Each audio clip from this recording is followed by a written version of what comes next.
Assalamualaikum warahmatullahi wabarakatuh. Perkenalkan, nama saya Sinta Husnul Latifah dengan NPM 18310033. Di sini saya akan mempresentasikan terkait mengenal Tuhan melalui alam semesta bersama rekan saya Muryati. Kali ini saya yang pertama akan membahas tentang pengertian ma'rifatullah atau mengenal Allah. Ma'rifah berasal dari arafah, yaitu yang berarti mengenal. Dengan demikian, ma'rifatullah adalah usaha manusia untuk mengenal Allah, baik wujud maupun sifat-sifatnya. Manusia sangat berkepentingan untuk mengetahui siapa penciptanya dan untuk apa ia diciptakan. Menurut Ibnu Al-Qayyim, ma'rifatullah yang dimaksudkan oleh ahlul ma'rifah adalah orang-orang yang mengenali Allah adalah ilmu yang membuat seseorang melakukan apa yang menjadi kewajiban bagi dirinya dan konsekuensi pengenalannya. Selanjutnya, ciri-ciri dalam ma'rifatullah. Seseorang dianggap ma'rifatullah atau mengenal Allah jika ia telah mengetahui asma Allah atau nama Allah Subhanahu wa taala, sifat Allah Subhanahu wa taala, af'al atau perbuatan Allah Subhanahu wa taala yang telah terlihat dalam penciptaan dan tersebarnya dalam kehidupan alam ini. Kemudian dengan bekal pengetahuan itu ia menunjukkan sikap sidik, ikhlas dalam niat dan tujuan hidup, pembersihan diri dari akhlak-akhlak yang tercela, sabar menerima pemberlakuan hukum alam terkait hukum aturan Allah Subhanahu wa taala, berdakwah, mengajak orang lain mengikuti kebenaran agamanya, membersihkan dakwahnya dari pengaruh perasaan, logika, dan subjektivitas siapapun. Ia hanya menyerukan ajaran agama seperti yang pernah diajarkan oleh Rasulullah SAW. Yang ketiga, terkait dalil yang berkaitan. Pemahaman ma'rifatullah yang benar harus didukung oleh dalil yang kuat, yang sahih bagi kita agar sebagai hambanya untuk memikirkannya. Adapun dalil yang berkaitan adalah yang pertama dalil nakli. Allah Subhanahu wa taala menurunkan Al-Quran sebagai petunjuk juga peringatan untuk umat manusia. Allah Subhanahu wa taala berfirman dalam Al-Quran surat Al-An'am ayat 19. Ayat ini menjelaskan bahwa Al-Quran memberi petunjuk kepada manusia dan hakikat Tuhan Rabbul Alamin atau Allah itu adalah Allah Subhanahu wa taala. Yang dimaksudkan Tuhan Rabbul Alamin tadi yaitu Allah Subhanahu wa taala. Dalil akli adalah jika memang manusia merenungkan apa yang terdapat di alam semesta.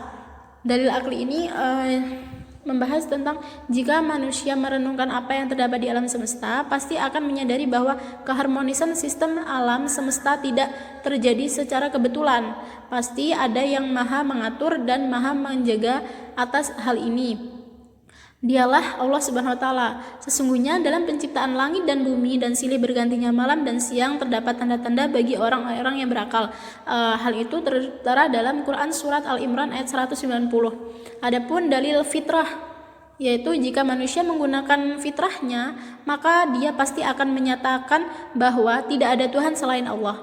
Yang artinya benar-benar mentauhidkan Allah Subhanahu wa taala yang maha menciptakan alam beserta isinya. Allah Subhanahu wa taala menjelaskan dalam Quran surat Al-A'raf ayat 172. Baiklah, di sini saya Muryati NPM 25. Di sini saya akan melanjutkan materi tentang mengenal Allah melalui alam semesta, yaitu yang keempat, cara mengenal Allah. Ada dua jalan yang dapat dilalui untuk mengenal Allah Subhanahu wa taala. Yang pertama yaitu jalan yang dilalui bukan atas dasar petunjuk Islam. Dari dahulu hingga sekarang, ada orang-orang yang masih beranggapan bahwa Allah Subhanahu wa taala itu tidak ada.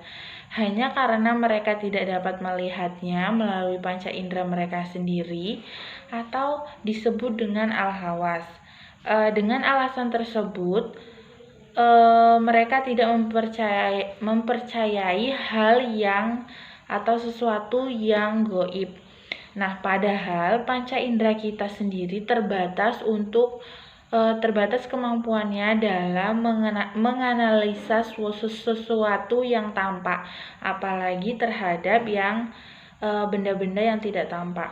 Penggambaran yang salah terhadap metode mengenal Allah ini, Allah Subhanahu wa Ta'ala ini, dulu maupun sekarang merupakan faktor terbesar yang menjauhkan manusia dari metode iman yang benar kepada Allah Subhanahu wa Ta'ala.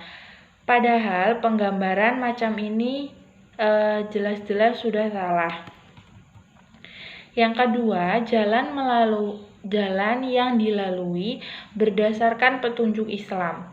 Jalan mengenal Allah telah ditunjukkan oleh Islam dalam menggunakan prinsip keimanan dan akal pemikiran melalui tanda-tanda atau al-ayat. Nah, yaitu melalui ayat-ayat kauliyah atau Al-Quran dan hadis, ayat-ayat kauniyah atau alam semesta, dan melalui mujizat. Dari ayat-ayat kauliyah, Allah Subhanahu wa Ta'ala mewahyukan firman-Nya kepada para utusannya. Ada yang berupa suhuf, Alkitab, dan juga hadis qudsi. Nah, dalam Al-Quran kita dapat maklumat Allah Subhanahu wa Ta'ala mengenal keberadaan dirinya. Nah, selanjutnya dari ayat-ayat kauniyah kita dapati keyakinan adanya Allah Subhanahu wa Ta'ala melalui apa-apa yang ada di alam semesta dan juga pada diri kita sendiri. Dapat dilihat pada Al-Quran surat Az-Zariyat ayat 21 dan ayat 22 serta Quran surat Al-Fussilat ayat 53. Manusia yang beriman dan berakal lurus akan merasakan keberadaan Allah Subhanahu wa Ta'ala dan membenarkan keimanannya kepada Allah Subhanahu wa Ta'ala atau tasdikul mu'min ilallah. Nah, sehingga rukun iman yang ada 6 perkara yang selama ini kita hafalkan itu bukan hanya keimanan dalam lafaz semata, tapi juga telah tertasdik atau dibenarkan dalam hati dan pola tingkah kita sehari-hari. Hal ini sesuai dengan firman Allah Subhanahu wa Ta'ala dalam surat ke-53 ayat 11. Hatinya tidak mendustai apa yang telah dilihatnya. Ma'rifatullah ini merupakan jalan pembuka mengapa kita perlu beribadah kepadanya dan mengapa jalannya yang kita ambil dalam menapaki kehidupan kita sehari-hari di alam yang fana ini.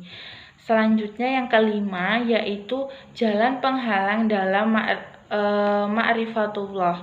Ada beberapa penghalang yang kita lalui dalam melaksanakan ma'rifatullah yang sering kita temui, yaitu yang pertama al-kubru atau sifat sombong, yang kedua az-zulmu atau sifat zolim, yang ketiga al-kazibu atau sifat dusta, yang keempat al-fusuku atau fasik, yang kelima al-kufru atau ingkar, yang keenam al-fasadu atau fasad, yang ketujuh al-ghuflah atau lengah, yang kedelapan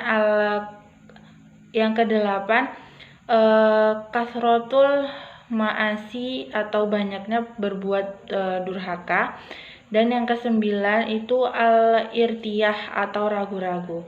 Nah, demikian materi yang dapat kami sampaikan mengenai mengenal Allah melalui alam semesta. Jika ada salah kata, kelompok kami mohon maaf. Kami akhiri. Wassalamualaikum warahmatullahi wabarakatuh.